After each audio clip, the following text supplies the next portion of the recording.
Alright, you're gonna need a sheet of paper. That paper needs to be square. If you do not know how to turn regular printer paper into a square, well, I have news for you. Just fold it, mix that right angle, cut it off, boom.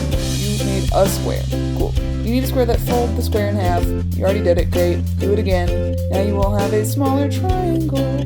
Now in order to make a true paper snowflake, critically, most importantly, you have to fold it into thirds here. If you don't fold it into thirds, you're just living a lie. Snowflakes have a beautiful 6-point symmetry.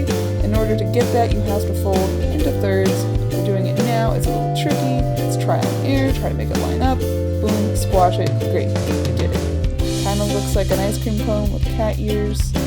Great. Once you've got that, then you follow your dreams. And today our dream is to make a T.rex snowflake. I'm gonna just doodle it really fast. You know, they have a head, they have a tail. I'm gonna have to contort it to fit it into this triangular shape, so it's not gonna have the best posture, the most accurate T.rex, but that's okay. We're still doing better than a really old T.rex renditions.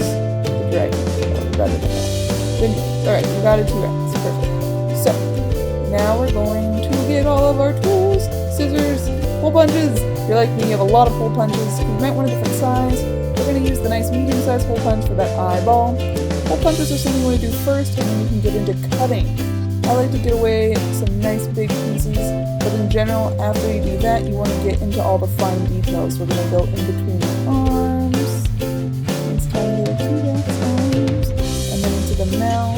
If you're feeling fancy, you can give some teeth in there. It is kind of annoying. I definitely wouldn't want to do all of the teeth all throughout the jaw, on both jaws. So we're just going to have a few teeth on the top there. A nice smile. Get out of the back, go around the tail. Now it's most important on these snowflakes that you have a couple of contact points with both edges. So on the one top edge, we've got his head and his tail making contact. And then we've got feet. 2 feet touching the bottom, and that's going to help our snowflake be nice and balanced and stay together. Otherwise, you just have 12 dinosaurs. And that's not what we want. We want them to all be connected as a snowflake. Alright. Now, I like to fold it over as I go, looking at the back side where I didn't draw things. You can see the silhouette and sometimes see that it doesn't make sense. You can kind of edit the drawing, keep cutting away, keep checking on it as we try to make this beautiful dinosaur. Technically, you should have 2 fingers on each hand, but I'm just gonna know they're there in our hearts today. Alright, it looks like a T.rex. And then you can unfold it. And it's gonna have those 6 points, but each point is gonna be 2 reflected T.rexes in our beautiful dinosaur snowflake.